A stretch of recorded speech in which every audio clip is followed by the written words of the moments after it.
سب کا ہے تو ہی آقا، تو ہے آقا اللہ، ہم سب کا ہے تجھ سے ناتا، تجھ سے ناتا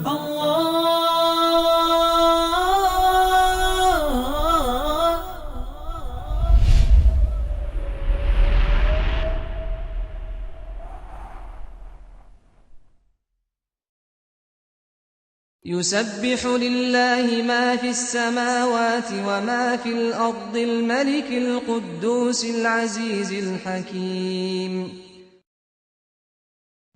اللہ کی تسبیح کر رہی ہے ہر وہ چیز جو آسمانوں میں ہے اور ہر وہ چیز جو زمین میں ہے۔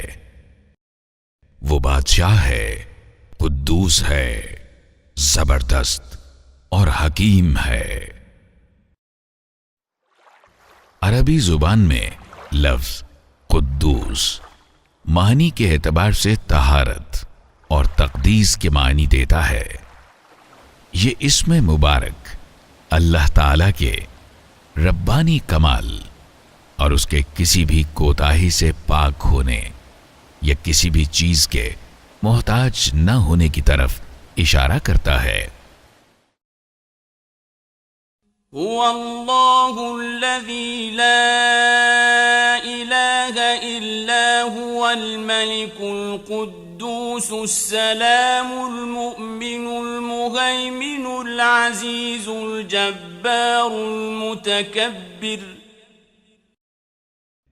وہ اللہ ہی ہے جس کے سوا کوئی معبود نہیں، وہ بادشاہ ہے نہایت مقدس، سراسر سلامتی، امن دینے والا، نگہبان، سب پر غالب، اپنا حکم بزور نافذ کرنے والا۔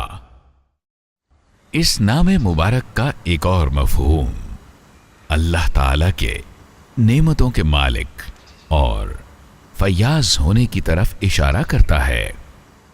اس کی نعمتیں ہم پر متعدد طریقوں سے نازل ہوتی ہیں۔ خوراک ہمیں ہماری بقا کے لیے ہمارے جسم کو توانائی فراہم کرتی ہے، ہمیں ایک طویل زندگی عطا ہوئی ہے تاکہ ہم نیک اعمال بجا لا سکیں۔ دولت تب ہمارے لیے نعمت ثابت ہو سکے گی جب ہم اسے نیکی کمانے میں خرچ کریں۔ تمام تر نعمتیں اللہ ہی کی طرف سے انسانوں کو عطا ہوتی ہیں۔ اللہ ہم سب کا ہے تو ہی آقا، تو ہے آقا اللہ، ہم سب کا ہے تو ہی آقا، تو ہے آقا اللہ۔